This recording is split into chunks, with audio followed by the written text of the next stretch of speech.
আসসালামু আলাইকুম, কি অবস্থা, কেমন আছেন সবাই? আশা করি সকলে ভালো আছেন। তো আজকে কিন্তু খুব একটা ইন্টারেস্টিং ভিডিও নিয়ে চলে আসলাম। আজকের ভিডিওর মেইন টপিক হচ্ছে কিভাবে ফেসবুক প্রোফাইল কার্ড ফটোটি তৈরি করবেন। ডিসপ্লের পরে যে ফটোটি দেখতে পাচ্ছেন এটাই হচ্ছে ফেসবুক প্রোফাইল কার্ড। এটি দেখতে কিন্তু খুব সুন্দর। এটি বর্তমানে খুবই ট্রেন্ডিং অবস্থায় চলতেছে। তো এই ফটোটি বানিয়ে আপনি যদি ফেসবুকে আপলোড করেন অবশ্যই কিন্তু ফ্রেন্ডদের কাছে খুব আকর্ষণীয় একটা পর্যায়ে আপনি থাকবেন। তো এই ধরনের ফটো আপনারা কিভাবে তৈরি করবেন এক ক্লিকের মাধ্যমে আজকের ভিডিওতে ঠিক সেগুলোই দেখাবো। তো বেশি কথা না বাড়িয়ে আমি মেইন ভিডিওতে চলে যাচ্ছি। তো ডিসপ্লের পরে যে ফটোটি দেখতে পারতেছেন এটি হচ্ছে আমার তৈরি করা। তো এখানে প্রোফাইল পিকচার হিসেবে যে ফটোটি হচ্ছে চুজ করা, এখানে কিন্তু আপনার নিজের ফটো দিতে হবে। তো এই ফটোটা দেওয়ার জন্য অবশ্যই আপনারা প্রথমে আপনাদের গ্যালারিতে আসবেন। গ্যালারিতে আসার পরে আপনারা যে ফটোটা প্রোফাইল পিকচার হিসেবে দিতে চাচ্ছেন সেই ফটোটা এরকম ওপেন করবেন। ওপেন করার পরে একদম নিচে দেখেন যে এডিট বাটনে একটা ক্লিক করবেন। এডিট বাটনে ক্লিক করার পর এইখান থেকে ক্রপে ক্লিক করবেন। ক্রপে ক্লিক করার পরে দেখেন এইখানে এই যে অপশনটা, এই অপশনটাতে একটা ক্লিক করবেন। এই অপশনে ক্লিক করার পরে এইখান থেকে দেখেন স্কোয়ার নামে একটা অপশন আছে, স্কোয়ার অপশনটাতে আপনারা ক্লিক করবেন। ক্লিক করলে এখন সুন্দরভাবে কিন্তু এই স্কোয়ারের ভিতরে রিসাইজ করে রেখে দিবেন আপনাদের যতটুকু প্রয়োজন। তো রাখা শেষ হলে একদম নিচে দেখেন এই যে সেভ কপি, এই বাটনটাতে ক্লিক করে সেভ করে নেবেন। তো এটা হচ্ছে প্রথম কাজ হয়ে গেল। এরপরে যে কাজটা সেটি হচ্ছে এই ভিডিওর ডেসক্রিপশন বক্সের একদম প্রথম লিঙ্কে ক্লিক করে আমাদের টেলিগ্রাম চ্যানেলে চলে আসবেন। তো টেলিগ্রাম চ্যানেলে ঠিক এই ধরনের একটা পোস্ট দেখতে পারবেন। এইখানে দেখতে পারবেন প্রম্পট লিঙ্ক, এই যে একটা লিঙ্ক দেওয়া। তো এই প্রম্পট লিঙ্কটাতে আপনারা ক্লিক করবেন। প্রম্পট লিঙ্কে ক্লিক করার পরে ঠিক এমন একটা পেজ আসবে, দেখেন এরকম একটা পোস্ট শো করবে। এই পোস্টের এই যে লেখাগুলো, এই লেখাগুলো আপনাদের কপি করতে হবে। জাস্ট এটার পরে ক্লিক করলেই কিন্তু কপি হয়ে যাবে। তো টেলিগ্রাম থেকে প্রম্পটটা কপি করার পরে আপনারা আপনাদের নোটপ্যাডটা ওপেন করে নেবেন এবং আপনাদের প্রম্পটটা এখানে কিন্তু একবার পেস্ট করবেন। পেস্ট করার পরে কিছু জিনিস কিন্তু এখান থেকে পরিবর্তন করতে হবে, সেগুলো পরিবর্তন করে নেবেন। কি পরিবর্তন করতে হবে আমি একটু দেখিয়ে দিচ্ছি, ভালোভাবে লক্ষ্য করবেন। দেখেন এখানে কিন্তু ফটোর নিচে যে নামটা রয়েছে তাজমুল গাজী, এই নামটা কিন্তু আপনাদের পরিবর্তন করতে হবে। তো আপনারা আপনাদের নামটি দিয়ে দিবেন। দেখেন এটাই সেই প্রম্পট। এখানে কিন্তু এই যে আমার নামটা কিন্তু এখানে দেওয়া রয়েছে, এই নামটা কিন্তু আপনারা পরিবর্তন করে দিবেন। এই নামটা পরিবর্তন করে দিয়ে আপনারা আপনাদের নিজেদের নাম দিবেন।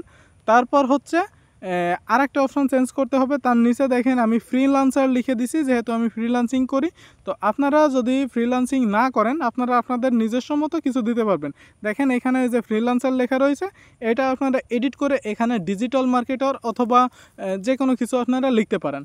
এবার তারপরে কিন্তু হ্যান্ডেল নেম লিখতে হবে। দেখেন দিয়ে আমি কিন্তু আমার যে হ্যান্ডেল নেম সেটা কিন্তু আমি লিখে দিয়েছি। আপনারা চাইলে ওইখানে অন্য কিছুও লিখতে পারবেন, যেমন হচ্ছে লাভ ইউ অথবা অন্যান্য কিছু লিখতে পারবেন। তো লেখার পরে আপনারা হচ্ছে দেখেন এখানে কিন্তু 100K ফলোয়ার্স শো করতেছে। আপনারা যদি ফলোয়ার্সটা পরিবর্তন করতে চান তো দেখেন এখানে সেই হ্যান্ডেলটা কিন্তু এখানে পরিবর্তন করতে হবে এবং যে ফলোয়ার্স যে অপশনটা রয়েছে দেখেন আমার কিন্তু এখানে 100K ফলোয়ার্স দেওয়া রয়েছে। আপনারা যদি ফলোয়ার্সটা এখানে সিলেক্ট করে দিতে চান তো এইখানে কিন্তু আপনারা সিলেক্ট করে দিতে পারবেন, 1 মিলিয়ন 1 বিলিয়ন আপনার ইচ্ছা মতো সিলেক্ট করে দিতে পারবেন। তো সিলেক্ট করে দেওয়ার পরেই কিন্তু এইখান থেকে কপি করে এখান থেকে সম্পূর্ণটা সিলেক্ট করে আপনারা কপি করে নেবেন। আপনারা হচ্ছে চ্যাট জিপিটি ওপেন করবেন। সেটা হতে পারে আপনাদের চ্যাট জিপিটি অ্যাপস অথবা গুগলে যেয়ে সার্চ করবেন chatgpt.com। দেওয়ার পরে ঠিক এমন একটা ইন্টারফেস আসবে। এইখানে প্রয়োজনে হচ্ছে আপনারা একটি জিমেইল দিয়ে লগ ইন করে নেবেন। অবশ্যই আপনাদের জিমেইল দিয়ে লগ ইন করতে হবে, যেহেতু একটি ফটো আপলোড করতে হবে। তো জিমেইল দিয়ে লগ ইন করার জন্য জাস্ট হচ্ছে লগ ইন উইথ গুগলে ক্লিক করবেন। জাস্ট আপনাদের জিমেইলটা সিলেক্ট করবেন, লগ ইনটা হয়ে যাবে। তো লগ ইন হওয়ার পরে দেখেন এই যে নিচে এই যে প্লাস আইকন, এই প্লাস আইকনে ক্লিক করে আপনারা যে চারকোনা ফটোটি তৈরি করলেন স্কোয়ার শেপ, এই ফটোটা সিলেক্ট করবেন। সিলেক্ট করার পরে তারপরে হচ্ছে আমরা যে প্রম্পটটা কপি করে আনছি প্রম্পটটা সুন্দরভাবে এভাবে পেস্ট করবেন। পেস্ট করে কিন্তু দেখেন এই যে সাবমিট বাটনটা, এই সাবমিট বাটনে ক্লিক করে সাবমিট দিয়ে দিবেন। আপনাদের কিন্তু আর কোনো কাজ নেই। সাবমিট দিয়ে দিলে দেখবেন কিছুক্ষণ পরে আপনাকে ঠিক এরকম একটা ফটো তারা তৈরি করে দিবে। একদমই সহজ এরকম একটা ফটো তারা তৈরি করে দিবে। তারপরে এই ফটোর পরে ক্লিক করে দেখেন এই যে ডাউনলোড বাটনটাও রয়েছে সাথে। ডাউনলোড বাটনে ক্লিক করলে কিন্তু এই ফটোটা এইচডি কোয়ালিটিতে ডাউনলোড হয়ে যাবে। তো এটা তো হচ্ছে ফটোটি আপনি ডাউনলোড করলেন। এই ফটো আপনি চাইলে ফেসবুকের যে কোনো জায়গায় আপনি শেয়ার করতে পারবেন, আপনার যে কোনো সোশ্যাল মিডিয়াতে আপনি শেয়ার করতে পারবেন, প্রয়োজনে স্টোরিও দিতে পারবেন। এবার আপনি যদি চান এটি আপনি রিলস আকারে তৈরি করবেন, সেক্ষেত্রে কি করবেন? রিলস আকারে তৈরি করার জন্য আপনাদের আরেকটি ওয়েবসাইট ভিজিট করতে হবে, সেটা হচ্ছে kling.ai। তো দেখেন আমি ওয়েবসাইটটা একটু দেখাই। এটাই সেই ওয়েবসাইট। আপনারা হচ্ছে গুগলে যে KLINGAI এটা লিখে সার্চ দিবেন, প্রথমে যে ওয়েবসাইটটা আসবে সেটাতে ক্লিক করবেন। তো kling.ai-তে আসার পরে ঠিক এমন একটা ইন্টারফেস আসবে। এখান থেকে কিন্তু অবশ্যই আপনাকে গুগল দ্বারা লগ ইন করতে হবে। জাস্ট ওই সেম নিয়মে লগ ইন উইথ গুগলে ক্লিক করবেন, আপনাদের জিমেইলটা সিলেক্ট করবেন, লগ ইনটা করে ফেলবেন। লগ ইন করার পরে একদম নিচে ভিডিও অপশনে ক্লিক দিবেন। ভিডিও অপশনে ক্লিক দিলে ঠিক এমন একটা ইন্টারফেস আসবে। এখান থেকে এই স্টার্ট অপশনে একটা ক্লিক দিবেন। স্টার্ট অপশনে ক্লিক দেওয়ার পরে দেখেন এই যে আপলোড নামে একটা অপশন আছে, আপলোড নামে অপশনে ক্লিক দেওয়ার পরে আপনাদের গ্যালারিতে নিয়ে যাবে। তারপর একটু আগে যে আপনারা হচ্ছে চ্যাটজিপিটির মাধ্যমে যে ফটোটি তৈরি করলেন ওই ফটোটি এখানে পেস্ট করবেন। তারপর এই যে এন্ড নামে যে অপশনটা এখানে ক্লিক দিয়ে আপলোডে চাপ দিয়ে সেম ফটোটি আবার সিলেক্ট করে দিবেন।